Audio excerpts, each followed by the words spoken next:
I'm going to show you exactly how to find the best Uniswap liquidity pools in today's video. And we're going to be primarily using a software, Metrix Finance. In conjunction, we're also going to be using the Uniswap platform directly. So that way we could actually deploy into the pools, but also find a couple different aspects over there as well. Now, if you guys don't already know what Metrix Finance is, it's a tool that makes your life easier. It helps you find different concentrated liquidity pools on Uniswap, but also among other protocols like QuickSwap, PancakeSwap, Sushi, Orca, Radium, Velodrome, and Aerodrome, and more support for different exchanges pretty soon. Anyways, the data is pulled directly from Uniswap, but the problem we have if we go over to Uniswap and start to use it is we can't really find the best pools. We don't have accurate APR depictions. We don't have accurate information in terms of like how much money we can actually earn when we select a specific range. We can't dive into actually simulating results. There's just not a lot of information over on Uniswap other than the TVL and the volume, and there's not much we can do with that. Whereas what Metrix Finance is going to show us is not only the fees APR with a plus 25%, minus 25% range, it's also going to show us the TVL, the 24-hour average fees, the fee to TVL ratio, the 24-hour average volume, the volume to TVL ratio. And when we start to dive into these different pools, we're going to see a lot more metrics, including the correlation chart, the correlation ratio, the geometric mean of our range, volume history on a chart, and so many other things. Now, Metrix Finance is free, but some of the features that we are going to be using in here are pro, and I will tell you when we are using a pro feature, and you can decide if it's worth it, and there is a trial available if you guys do end up checking out the description. Anyways, I'm going to walk you through my personal process. When it comes to the different pools, I want to provide liquidity for assets that I truly believe in. I don't want to provide liquidity for assets that I don't believe in, but some of those assets that I don't believe in have very, very high APRs. For example, if we look at some of these different pools, Ethereum to Mapo has 830% APR, CRV to USDC has a 780% APR, ETH to Maze has 700%, and there's so many of these other assets that just have these crazy APRs, but we don't want to dive into them. And the reason why is because we're going to end up sacrificing our crypto assets for some random meme coins or some random assets that we have never heard of that might end up going up in price, or most likely could end up declining a ton in price and printing us a high APR that's worth nothing because we're getting paid out in the token that's declining. Anyways, what I typically do is I head over to this filter right here, and this filter is part of the pro plan, but as I mentioned, there is a free trial down below in the description. But what I like to do is I like to head over to the filter for the pool. Now, I'll type in the first asset. Typically that's Ethereum because I like to pair different assets with Ethereum, correlated assets for that matter, and I'll start to type in the other assets down below, like Render, like FET, Link, Sol, BTC, Matic, GOT, OV, and I'll just type in a couple others if I do end up not finding a lot of results. But in this instance, I got 14 different pools. This is basically showing me pools that have Ethereum in it and only have Ethereum in it paired with one of these different assets down here. So it allows us to narrow it down and filter out all of that noise that you guys typically see when you are browsing, but truly see what type of results that you can get off of the pairs that you truly believe in. Anyways, I'm going to take off that Ethereum filter because I do want to look among some other liquidity pools as well, and that gives me about 37 different liquidity pools, which in my opinion is a good amount to start to sort through, find which ones I want to include in my portfolio, and start to favorite them as I come across them. Now, the filters tool is part of the Metrix Pro plan. You could get a free 5-day free trial, but if you guys are interested in taking your Uniswap liquidity provision to the next level, I created a liquidity mining bundle that gives you access to my Uniswap course, but also 30 days of Metrix Pro for the low cost of $49. I'm only running that bundle for a limited period of time, and then I'm going to take the course offline and nobody will be able to purchase it later on. So that's there if you guys want to check it out. If not, we're going to cover a lot of valuable information in today's video, as well as on the YouTube channel. Anyways, the next thing I'm going to do is I'm going to filter down some of these fees APR. And yes, I did say filter down. I'm going to do lower than 1,000%, and then I'm going to filter up and I'm going to start to do higher than 50%. Now, I only have 7 results, so I do need to do some refining. Let's say higher than 20%. And now I got 19 different pools. Once again, that's a good amount to look through. If we really want to, we can dive into TVL, we could dive into average fees, we could dive into average volume, or even these different ratios. Additionally, we could dive across different exchanges as well as different networks. So I'm going to open this up to the Arbitrum network, Optimism network, Polygon network, and Base network. That's going to allow me to browse across a lot of different pools and truly see what's best for my analysis. And now I have 74 different pools. So I do need to start to put some of those TVL filters in play. I'm going to do $500,000. Occasionally, I will do $1 million if I'm looking for a more blue chip liquidity pool. But in this instance, I do think that $500,000 is a good number for the TVL. And that's just because we have some opportunities over on Polygon, some opportunities over on Arbitrum, some opportunities over on Optimism. Those ones are naturally going to have a lower TVL in the liquidity pool. And now that I've done that, I'm going to sort by TVL. So I'm looking at the highest TVL liquidity pools first, and then I can narrow down from there. So off the bat, I see Ethereum to Bitcoin. I could favorite that because that's 30% APR. And guys, 30% APR on Ethereum to Bitcoin, that's really good. I want to ask you a quick question. If you're holding Bitcoin right now, what would you be making? You'd be making nothing if you're holding Bitcoin except except if Bitcoin rises. But then if Bitcoin falls, you also lose some money as well. So you only have the asset appreciation and depreciation.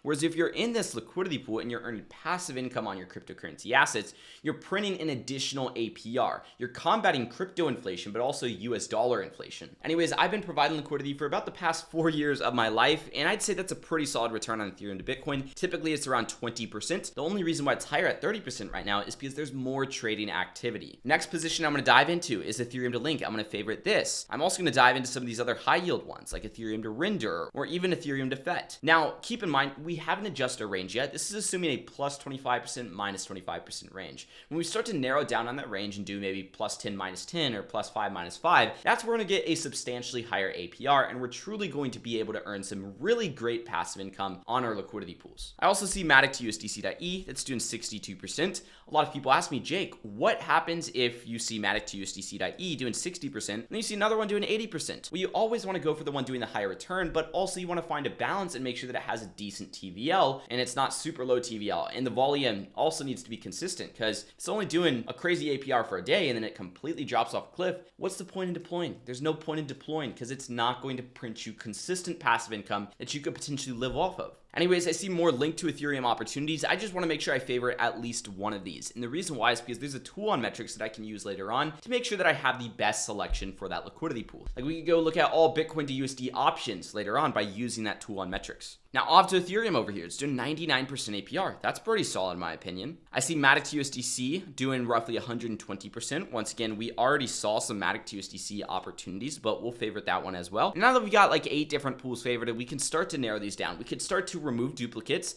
and we just want to remove the ones that have a lower APR. So we have Ethereum to Link over here doing about 29%. We'll remove that one. We have this Matic to USDC.E doing 60% compared to the 120, and we'll remove that one.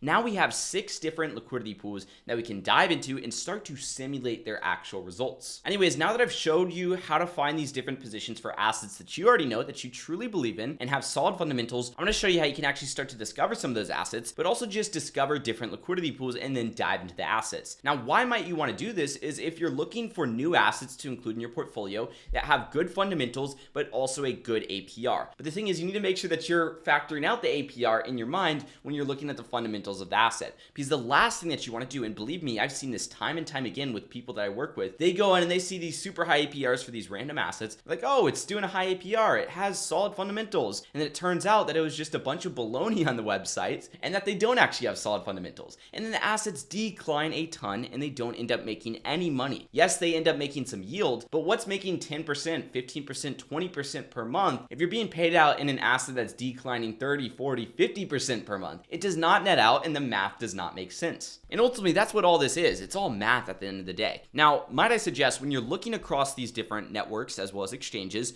once again, use the filters. In terms of TVL, I like to do higher than $1 million when I'm looking across assets that I haven't heard of, because I want to look at stuff that already has a strong place in the market, just is lacking a little bit of liquidity and needs that liquidity in order to succeed. Additionally, I'll do lower than $100 million, which is going to factor out a lot of pools, but it will factor out some pools. And then when it comes to that fees APR, I'm going to do higher than 75% and lower than 1000%, because I do want to factor out some different data glitches that might arise when it's pulling this new data directly from the blockchain. But keep in mind, these are data glitches on Uniswap's end. We pull directly from their API, which can sometimes return false data. So typically I find factoring out the 1000% is going to be our best bet. Anyways, we have 158 different pools using these filters. That is a lot of different pools. So we can once again go back to the pool filter and we can look at stuff paired with Ethereum. That's going to show me 132 different pools. Once again, not too bad, but still a lot of different pools. Now, one thing I like to do is sort by the volume to TVL ratio. This is showing me liquidity pools that are being traded a lot compared to their overall TVL. And then from there, I like to go into page 4 or so out of 14. So basically about 33% of the way through. And then what I'll do is I'll see the average, which is about, 9-10%. So I'll do a filter of higher than 9% basically. And now I'm narrowed down to about 40 different pools, which is a good amount to look through. I have 4 different pages, not too bad. I can work with that. But I'm going to sort by TVL so that way I can see the highest TVL pools first. So we have Ethereum to DAI. Obviously, we all know what that is. That's Ethereum paired with a stablecoin. We have Ondo to Ethereum. This one's showing an 80% APR. That looks pretty solid in my opinion. Now, I've heard of Ondo, but if I didn't hear of Ondo, what I would do is I would pull up CoinGecko and I'd actually search Ondo right on CoinGecko, because that's where a lot of the data from Metrix comes from. And then after I pull up Ondo, I would pull up their website. And the reason why is because their website should tell me me exactly what Ondo is and give me an invitation to join their platform. And I want to critique that. I want to see, okay, am I able to easily understand what they do? In this instance, they have literally traditional finance on chain, basically. They have a US dollar real world asset directly on chain, so you can invest into the US dollar, get a 5.35% APY. Now, where exactly does this come from? Well, it's most likely going to be treasuries, and we can dive into the actual USDY strategy and see, but in this instance, I'm in the United States, so I can't do that. But I can see all the information I need to on this page directly. Now, guys, with positions like this, it's always important to scale in. When I say scale in, I mean start with a small amount of capital that you're willing to lose, and then start to build up that capital as it does well. I also recommend taking profit from the fees, selling them to stablecoins when you're not entirely sure on the assets and when you're just getting started those assets. As you learn more about those assets, that's when you deploy more capital, as well as you start to invest those fees back into the position. And while we're not going to dive into how you simulate the liquidity pools, how you can start to build a portfolio, as well as track performance today, that's exactly what we cover in that liquidity mining course that's only $49. And to be fully transparent with you guys, my goal here is to teach you the fundamentals of Uniswap, get you started with a small amount of capital in these Uniswap liquidity pools, get that proof of concept so that way you can see that this actually works and that you can truly earn passive income here. And then I want to help you scale through my DeFi legacy program, where I've worked with over 150 different individuals to help them build robust passive income streams and accomplish their financial goals, whether it's quitting their job so they can rely on DeFi. That's what Thomas did. Or maybe it's to supplement their retirement income like Mitchell did, or even build a house using cash flow from decentralized finance. These are all different things that I've helped people do through my DeFi legacy program. So once again, check out the liquidity mining bundle. It's down below in the description. And then if you could see yourself working with me, make sure to check out the DeFi legacy program. After that, after you've already tried things out, you've got the proof of concept and you're confident in your results and mine. Of course, you don't have to do any of that if you don't want to. You could just follow for the free YouTube videos and listen to me if you want to. Anyways, to dive into some other positions, we have Ethereum to ATH. This is another asset that I've heard of before, but if I'm not completely sure on it, I'm going to head over to ATH token over on CoinGecko, and I'm going to go ahead and head over to the website. And the website's going to tell me exactly what I need to know. Now, in this instance, ATH is similar to Render. And if I want to compare the two, I'm going to go ahead and use AI to do that, because that's one of the many benefits of artificial intelligence. This is something that we've developed directly into our DeFi legacy platform, basically. Now, in our DeFi legacy platform, we actually have our own artificial intelligence bot that can help conduct due diligence on projects like this. So what I'm going to do is break down the difference between ATH as well as Render. And literally in the matter of a couple seconds, it'll do a full due diligence report. So in this instance, it tells me that ATH is more focused on enterprise grade graphics cards and enterprise grade products, as opposed to Render, it's more focused on retail stuff and incentivizing retail users, basically. This is just a handful of the different things that we can do with artificial intelligence, but I would want to go ahead and favorite ATH because it clearly fits into my investor profile and it clearly fits into my personal portfolio. Obviously, I would need to do some research. I would need to analyze some of the fundamentals, analyze the revenues, do an expense report, all that different stuff. But that's stuff that I do as I start to scale into this liquidity position. Anyways, I could keep on going down this list and going through all these different pages, but I'm sure you guys get the point by now. If you enjoyed today's video, make sure to drop a like and subscribe, notifications turned on. Drop a comment on what you guys want to see next, and let me know how I can help you. I'm here to serve at the end of the day, guys, and we have plenty of opportunities to fit all of your needs.